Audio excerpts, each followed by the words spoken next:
It-turisti Ewropej li żaru pajjiżna s-sena l-oħra kellhom is-seba' l-akbar nefqa minn fost il-pajjiżi kollha tal-Unjoni Ewropea bi kważi €1000 ntefqu kull darba li żaru Malta.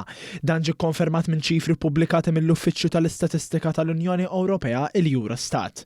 In-nefqa tat-turisti fl-2024 f'pajjiżna taqbes sew il-medja Ewropea li ta' €850. B'din konferma oħra ta' kemm kull ma jmur il-kwalità tat-turiżmu f'pajjiżna dejjem qed tikber. Għall-ewwel darba wkoll in-nefqa fil-vjaġġi lejn Malta qabżet il-medja l-vjaġġi lejn l-Italja, Franza, l-Awstrija u l-Ġermanja. Sa dan it-tant Malta tinsab ukoll fir-raba' post fin-nefqa ta' kull lejl mit-turisti bi spiża ta' €170 kull lejl.